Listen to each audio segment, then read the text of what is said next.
నమస్తే. ఒక ఆసక్తికరమైన విషయాన్ని మీతో షేర్ చేసుకుంటాను. ఉండవల్లి అరుణ్ కుమార్ మాజీ పార్లమెంటు సభ్యులు, వైఎస్ రాజశేఖర రెడ్డి గారికి అత్యంత సన్నిహితులు. దానితో పాటు నీతి నిజాయితీకి ఈ కాలంలో మారు పేరుగా ఉన్నటువంటి వ్యక్తి, మనందరికీ చాలా సన్నిహితుడు, మిత్రుడు. రాజశేఖర రెడ్డి గారి దగ్గర నేను, ఉండవల్లి అరుణ్ కుమార్ గారు, జక్కంపూడి రామ్మోహన్ రావు గారు, ఒట్టి వసంత కుమార్ గారు, మేము చాలా సన్నిహితంగా వారితో కష్టకాలంలోనూ లాభకాలంలోనూ రెండు సమయాల్లోనూ వారితో ఉన్నటువంటి వ్యక్తులు. ముఖ్యంగా అరుణ్ కుమార్ గారు చాలా సందర్భాల్లో చాలా కీలకమైన పాత్ర పోషించారు. రాజశేఖర రెడ్డి గారు ముఖ్యమంత్రి అయిన తర్వాత, ముఖ్యమంత్రి కాకముందు కూడా. అవన్నీ నేను ఇప్పుడు ప్రత్యేకంగా ప్రస్తావించడం కోసం కాదు, కానీ అలాంటి మిత్రుడు ఉండవల్లి అరుణ్ కుమార్ గారు రాజశేఖర రెడ్డి గారు చనిపోయిన తర్వాత వారి అభిప్రాయాలు వేరయ్యాయి, మా అభిప్రాయాలు వేరయ్యాయి. తర్వాత ఆయన ఏ రాజకీయ పార్టీలో లేకుండా సాధ్యమైనప్పుడల్లా కూడా తమ అభిప్రాయాలను ప్రజలకు చెప్పేటటువంటి ప్రయత్నం చేస్తున్నారు. అలాంటి మిత్రుడు గుంటూరు రావడం జరిగింది ఒక ప్రైవేట్ పని మీద. ఆయనతో కలుసుకున్నాము, ఆయనతో చాలాసేపు మాట్లాడటం జరిగింది. ఆయన ఏమన్నా అంటే, గుంటూరులో నేను రవి కాలేజీలో చదువుకున్నాను, మా నాన్నగారు రవి కాలేజీలో పెట్టారు.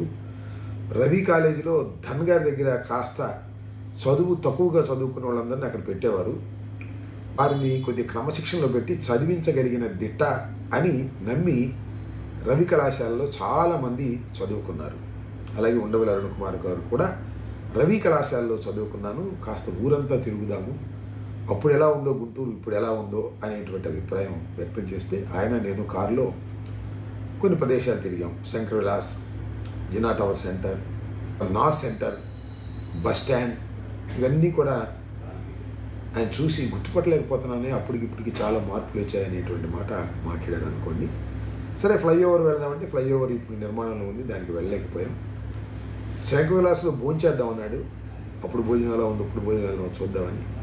కానీ నాకు టైం లేదులే, నేను కొద్దిగా పని మీద ఉన్నానని చెప్పాను. ఆ తరువాత ఆయన మరొక అభిప్రాయాన్ని వ్యక్తం చేశారు. అదేమిటంటే, రాయపాటి సాంబశివరావు గారిని, యలమంచిల శివాజీ గారిని, వారిని కూడా కలిసి కాసేపు మాట్లాడేద్దాము అనే మాట ఒకటి. దానితో పాటు వారి అన్నగారు అవుతారు, కజిన్, వాళ్ళ నాన్నగారు వీళ్ళ నాన్నగారు బ్రదర్స్. ఆయన రఘు, కర్నల్పేటలో 11వ లైన్లో ఉన్నటువంటి రఘు గారి ఇంటికి వెళ్ళాం. వారి సతీమణి చాలా ఆప్యాయంగా మమ్మల్ని రిసీవ్ చేసుకున్నారు.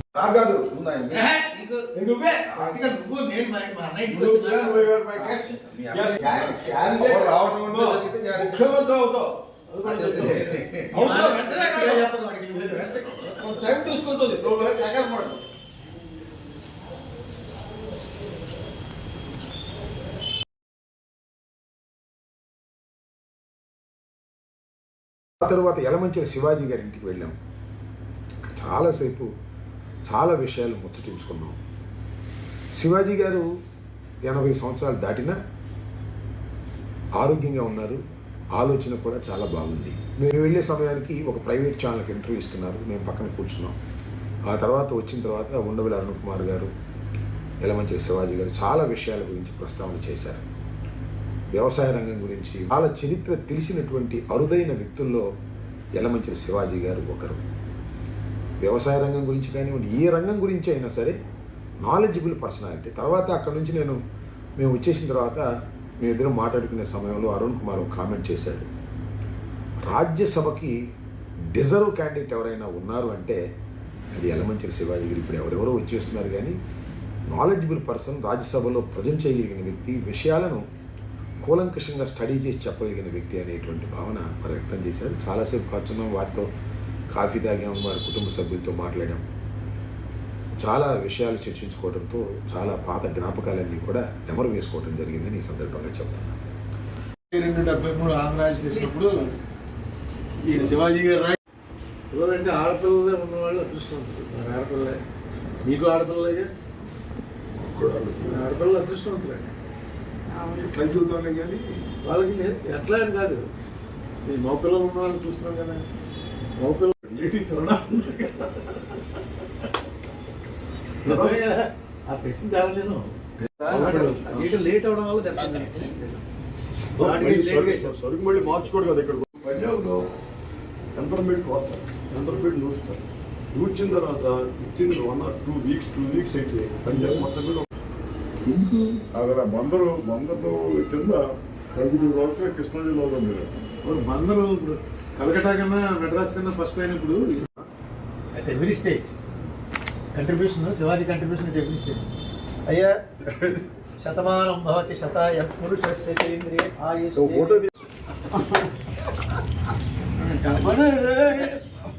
మీకు అప్లై అవుతుందా? ఏమో అసలు భాష గారు అంతే.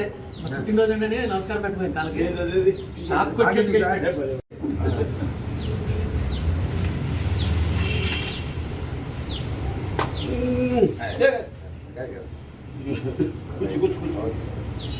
ఎయిటీ ప్లస్కి అంత కనపడలేదు.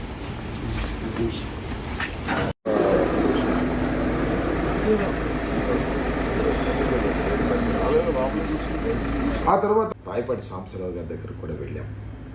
రాయపాటి సాంబశివరావు గారి ఆరోగ్యం బాగానే ఉంది, కానీ కాస్త మోకాళ్ళు సరిగా లేకపోవటం వల్ల వీల్ చైర్లోనే వెళుతున్నాం. ఆయన కూడా మంచి కాఫీ ఇచ్చారు. కాఫీ తాగి చాలాసేపు వారితో సంభాషించాం. నిజానికి కాంగ్రెస్ పార్టీలో నాకు టిక్కెట్ రావడానికి ప్రధానమైన కారణం రాయపాటి సోదరులే. వారు ఆ రోజు నాకు అవకాశం ఇవ్వకపోతే నేను ఈ స్థాయిలో ఉండేవాడిని కాదు.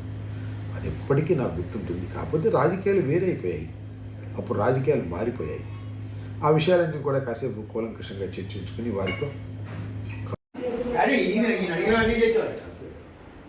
జిల్లా ఈయన నడిచేది అందరూ నేను, మస్తాన్ వల్లి, అప్పిరెడ్డి, టి వెంకట్రావు, సరే బుచ్చండి 24 గంటలు మీతో ఉంటాడు, అది వేరే విషయం. మేము అందరం పొలిటికల్ గా మాకు పుష్ ఇచ్చింది మీరే కదా సార్.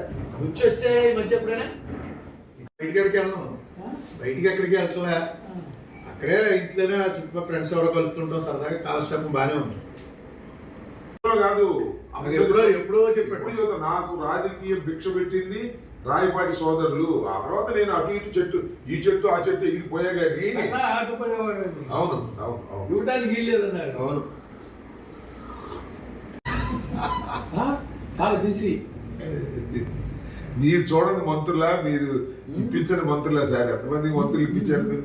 మీరు చూడని మంత్రులా అంటున్నా. మంత్రుల సంగతి మీకు తెలీదా? మీరు ఎంతమందికి మంత్రులు ఇప్పించారు ఆ హయాంలో? ఇందిరాగాంధీ, రాజీవ్ గాంధీ హయాంలో. మనం గుంటూరు వచ్చినందుకు పర్పస్ సరైంది, రాయపాటిని కలవగలిగాం.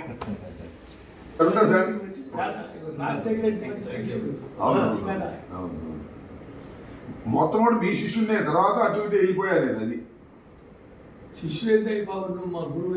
అయ్యో స్కూల్ మీదే, తర్వాత హై స్కూల్, కాలేజీ. ఉంటాను, నమస్తే. కాఫీ తాగి తర్వాత సెలవు తీసుకున్నాం. ధన్యవాదాలు.